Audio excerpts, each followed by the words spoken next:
Hello everyone, it is Samantha and I hope you guys are having a fantastic day so far. I'm here today for a review / discussion video, and that is for the book The Dragon Reborn by Robert Jordan, the third book in the Wheel of Time series. This video will be filled with spoilers as it is a discussion video and it is the third book in the series.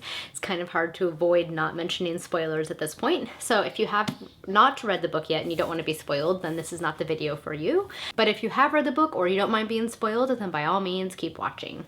So this book essentially picks up where the Great Hunt left off. So it's following our characters now after they have left after that great battle, the end of the Great Hunt. So you have the girls leaving for Tar Valon with Varen and Matt because he needs to be healed. And then you have Perrin, who has decided to follow Rand, Moraine, Lan, and Min. Funny enough, for a book titled The Dragon Reborn, we don't actually get that much from Rand's perspective. There's only mentioned, I think, like 5 times in the book, and it's usually a short little excerpts minus like the first couple of chapters. Basically following the dragon being reborn from the perspective of everybody else. Overall, I enjoyed the book. I would say I liked it as much as The Great Hunt. I really enjoyed reading about the girls and the journey they were going on to kind of track down the Black Aja. And I also really started to enjoy Matt this book. I did hear you start to enjoy Matt's character more as the series goes on, and I see that now in this book. There are some aspects of his personality that I find annoying, like having to be the perpetual hero to save the girls, even though the girls have very clearly demonstrated that they can save themselves. But overall, he is definitely growing on me as a character. I will say I do find what's happening to him to be a little bit interesting. His personality has somewhat shifted from the time when he was in the Two Rivers, and I'm curious as to what's going on with him. It's almost like he's either like a reincarnated person from the time of Manetheren, or he is being possessed perhaps by the spirit of somebody from Manetheren or something, but he will suddenly speak the ancient language and understand it and have these new phrases he's using, and this luck, this dicing and the luck that goes with it is new to his personality from what we were presented with in The Great Hunt as well as The Eye of the World. So I'm curious as what's happening to him. He's definitely shifting, and he has like holes in his memory from the time that he was ill after he took possession of the daggers. So I'm hoping we'll get more, I'm sure we will get more context with what's going on with Matt in the future books. I also like that he ended up meeting up with Tom again. I find Tom just a fascinating character. He's definitely complex, has a very fascinating past, and just kind of seeing him interact with Matt was amusing. As I said before, I enjoyed following the girls as well and their hunt for the Black Aja. I will say I felt like their rise to the accepted was like a little bit forced and contrived. Like, it was very convenient, right, for the plot. So it just felt very abrupt to me. It didn't feel very smooth. I mean, he did present the reasons for it, but it still felt very like convenient. You know, like he needed to get the plot to a certain point and he's like, I'm just gonna do this because this will help me. And so I didn't mind it, but it did feel a little bit awkward, I guess, to me narratively. The other thing is I wish that Nynaeve and Egwene would like end their pissing contest. Like, them butting heads towards the end of the book was getting a little bit wearisome. It's like Nynaeve just needs to acknowledge that Egwene is like an adult now and not a child, and they just need to like trust each other, because clearly they're like having this battle of wills, which, you know, was annoying Elaine, and I was all with Elaine because that would frustrate me as well if I was on that journey. The other thing that felt a little weird was like their whole, you had a lot of build up with their plot, and then I feel like it fell a little bit flat by the end. Like, by the end of the story, it was like, why did they even go to Tyr, except for the fact that all of the people involved with Rand had to end up at Tyr. But like, they didn't actually accomplish anything except for discovering that that's where the Black Aja were, getting 2 of the ancient relics, one of which Perrin broke and the other one Egwene ended up taking. So it's like, it just felt a little bit flat for me. It was like there was a lot of build up to what they were trying to accomplish, and then they didn't actually end up accomplishing anything except for what, I think they captured 2 of the Black Aja at the end. So that felt a little bit weird, and that kind of goes into one of my other complaints for the book was the pacing. The pacing feels a little bit off with Jordan's books. Like, I like slow burn fantasies. I love Robin Hobb. I like that atmospheric build-up of events, but some of his pacing just feels weird because it's like you'll have a lot of action and then suddenly there's like nothing for chapters and chapters, just a lot of description and lead up to the next big climactic moment. And so I always felt a little bit jarred with the pacing. That was probably one of my biggest complaints, and the hopping around is fine. I don't mind getting different perspectives.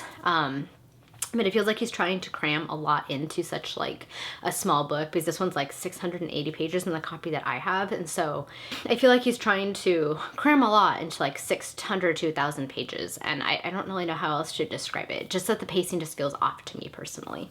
I also loved seeing Perrin's perspective. Perrin is one of my favorite characters. I do wish he would just embrace this like wolf power that he has and stop fighting against it. It's like, clearly this is who you are now. You just need to learn to embrace it, which he clearly was towards the end of the book. And then Min's prophecy, of course, is very fascinating, seeing the hawk and the falcon.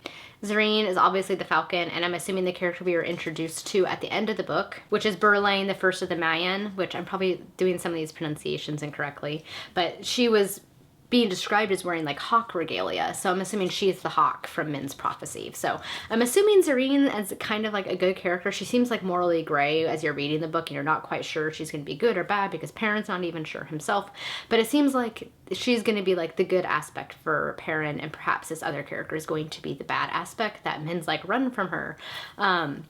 I do hope there's not a love triangle though, because I despise love triangles. So please, for the love of God, don't let there be a love triangle. The other thing I found annoying about this book was how snappish Moraine was with Perrin and them all the time. Like, I get it. You're stressed out. The fate of the world is resting on your shoulders. You're trying to make sure things unfold the way that they should, that is best for the world that you're living in. But my God, woman, of course people are going to have questions. They're going to question things. They're going to want to know what's happening. They're going to want to know what's going on.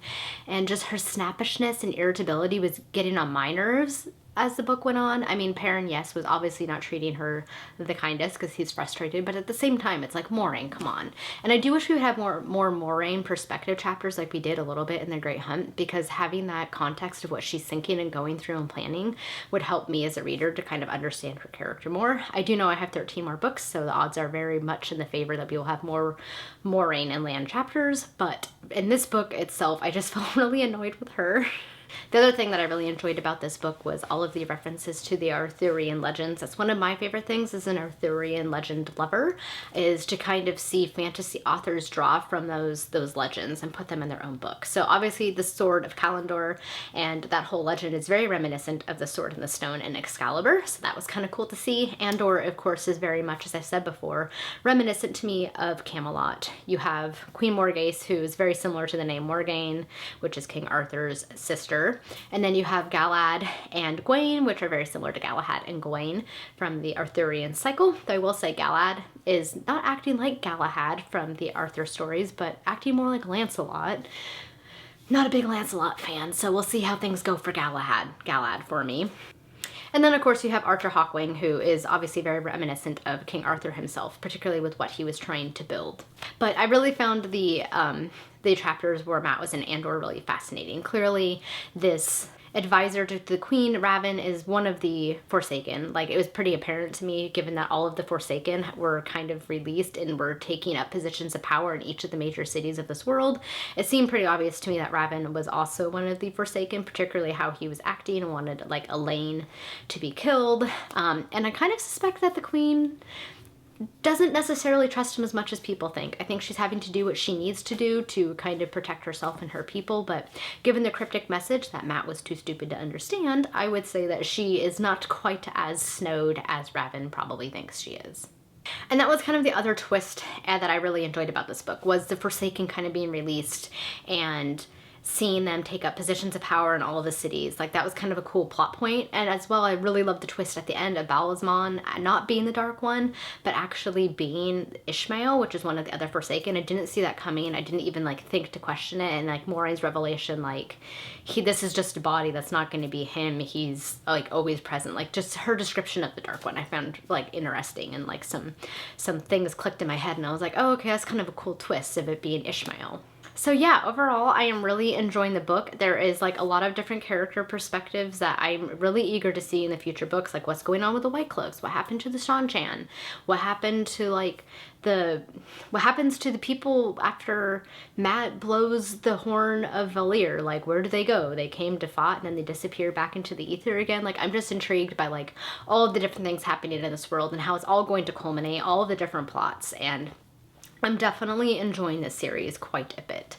So I'm going to be picking up The Shadow Rising probably in the next couple of weeks. I have to read some of my Robin Hobb books for my Hobbalong, and yeah, I'm really enjoying it and I can't wait to see what's going to happen with these characters. Alright guys, that is it for my review and discussion of The Dragon Reborn by Robert Jordan. If you have read this book, I really want to know all of your thoughts and feelings on it because I'm curious and I want to discuss this book with everyone. So leave it down in the comments if you would like to chat about this book series. Alright guys, that is it for today's video. Thank you so much for watching. Hope you guys have a great day. Until next time, happy reading. Bye!